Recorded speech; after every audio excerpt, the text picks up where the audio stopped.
Hello दोस्तों, मैं राकेश आप लोगों को आपके अपने यूट्यूब चैनल पर स्वागत करता हूं। आज मैं आप लोगों से एस्टेट से रिलेटेड जो लेटेस्ट अपडेट है, आज का जो न्यूज़ है वो मैं आप लोगों को बताऊंगा।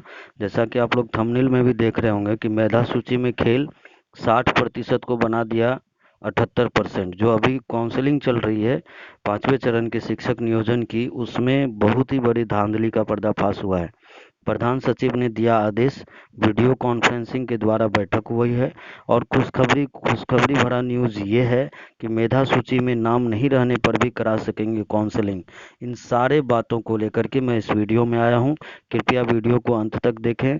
यदि आपने चैनल को सब्सक्राइब नहीं किया है तो कृपया चैनल को भी सब्सक्राइब कर लीजिए और बेल का आइकन को भी प्रेस कर लीजिए, ताकि हमारे नए वीडियो का नोटिफिकेशन सबसे पहले आप तक पहुंचे। तो चलिए स्टार्ट करते हैं। आज का लेटेस्ट अपडेट क्या है एस्टेट के रिगार्डिंग, तो चलिए मैं आपको बाकायदे प्रूफ के साथ जो आज का न्यूज़पेपर में आया हुआ है उसको देखते हुए जो जो बातें हैं वो पूरी तरह से मैं आप लोगों के बीच रख रहा हूं। कि जैसे पंचायत नियोजन इकाइयों की मेधा सूची में काउंसलिंग कैंप से पहले ही पकड़ा गया फर्जीवाड़ा।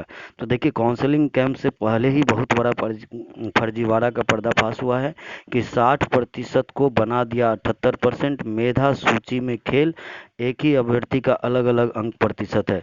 एक अभ्यर्थी का पहले नियोजन इकाई में अंक प्रतिशत 62, तो इसी अभ्यर्थी का दूसरे नियोजन इकाई में 65% फीसदी अंक है। इस तरह के कई मामले सामने आए हैं। जांच के दौरान कई तरह की गड़बड़ी सामने आई है। इसमें एक बड़ा मामला यह भी आया है कि एक ही अभ्यर्थी के अलग अलग नियोजन इकाई में अलग अलग अंक प्रतिशत है। डीईओ अब्दुल सलाम अंसारी ने कहा कि इस तरह की कई गड़बड़ी मिली है। इसी कारण काउंसलिंग को लेकर कई प्रक्रिया बदली गई है।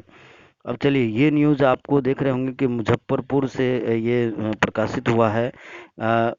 जैसे सभी शैक्षणिक और प्रशैक्षणिक के अंक जोड़ने के बाद कुल अंक 60%, लेकिन मेधा सूची में अंकित 78% है।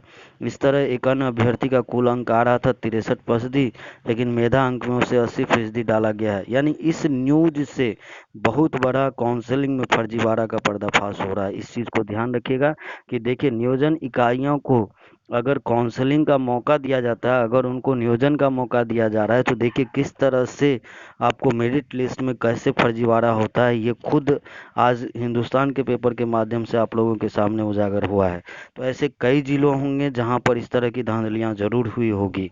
तो हम शिक्षा विभाग, या कह लीजिए कि जो हमारे शिक्षा मंत्री हैं और जो बीएससी भी हैं, इन सब से मेरा अनुरोध यही रहेगा कि कृपया जो है नियोजन साफ सुथरे तरीके से कराया जाए। इनकी मेरिट का पूरा बाकायदे ध्यान दिया जाए। इन सब चीज़ों को मैं अपनी तरफ से ये कहना चाहूँगा, अनुरोध करूँगा कि ऐसी गड़बड़ी ना होना चाहिए।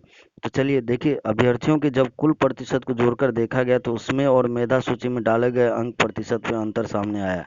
यही नहीं, कई अभ्यर्थियों को अतिरिक्त वेटेज भी जोड़ कर दिया गया है। अब समझ लीजिए कि यानी कि आपका जो मार्क्स था वो तो है ही, और अलग से मार्क्स भी वेटेज दे दिया गया है।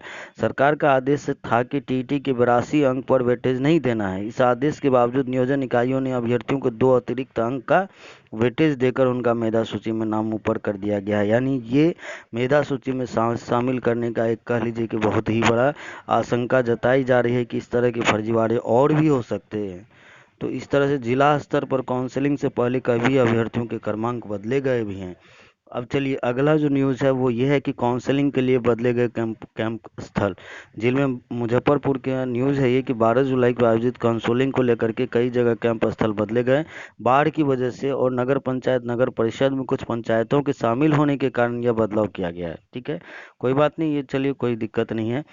संशोधित सूची जारी कर दी गई है। यानी जो फर्जीवाड़ा था उनको लेकर के, या कह लीजिए काउंसलिंग के स्थल को लेकर के संशोधित मतलब जो है कैंप स्थल जारी कर दिया गया है। कोई दिक्कत नहीं है। चलिए आगे बात कर लेते हैं कि बहुत खुशी की खबर ये है कि प्रधान सचिव ने दिया है आदेश कि मेधा सूची में गड़बड़ी का मामला सामने आने के बाद निर्णय लिया गया है कि अभ्यर्थी संबंधित कागजातों के साथ कैंप में हो सकेंगे शामिल। अगर मेधा सूची में नाम नहीं रहने पर भी करा सकेंगे काउंसलिंग। यानी वह मेधा सूची में अगर नाम नहीं है फिर भी वो काउंसलिंग करा सकते हैं। अगर सीट बच रही है तो उनको जरूर सीट मिलेगी। यानी नियोजन इकाई की ओर से बनाई गई मेधा सूची में अगर किसी अभ्यर्थी का नाम नहीं शामिल है तो वे भी काउंसलिंग में शामिल हो सकेंगे। विभिन्न नियोजन इकाइयों की ओर से मेधा सूची में शामिल आई गड़बड़ी के बाद शुक्रवार को यह निर्णय लिया गया है और आदेश दिया गया है कि अभ्यर्थी आवेदन की फोटोकॉपी और अन्य संबंधित कागजात के साथ काउंसलिंग कैंप में शामिल हो सकते हैं।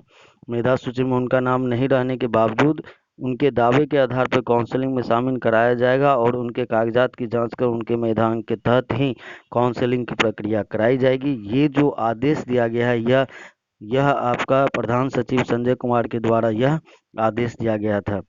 और शिक्षक बहाली के लिए काउंसलिंग और अन्य प्रक्रिया को लेकर के शुक्रवार को वीडियो कॉन्फ्रेंसिंग के माध्यम से प्रधान सचिव ने मुजफ्फरपुर समेत सभी जिलों के शिक्षा अधिकारियों व डीपीओ के साथ समीक्षा बैठक की। इसके दौरान प्रधान सचिव ने आदेश दिया कि शिक्षक बहाली की काउंसलिंग में किसी तरह की गड़बड़ी सहन नहीं की जाएगी और प्रशासन को निर्देश दिया गया है कि कैंप में मजिस्ट्रेट तैनात रहेंगे और इसके साथ ही पुलिस बल को भी प्रतिनियुक्ति रहेगी, पुलिस बल की भी प्रतिनियुक्ति रहेगी। यानी कि अगर हम पूरी बात करें तो जैसा कि सरकार का कह लीजिए कि कोशिश है कि हम जो है नियोजन जो कराएंगे वो कोई फर्जीवाड़े तरीके से नहीं होगा, तो इसलिए दिख भी रहा है कि कुछ स्टेप्स इन्होंने अच्छा भी लिया है। तो चलिए अब आज के वीडियो में इतना रखेंगे, नेक्स्ट वीडियो में नेक्स्ट अपडेट के साथ मिलेंगे, तब तक के लिए धन्यवाद। जय हिंद, जय भारत।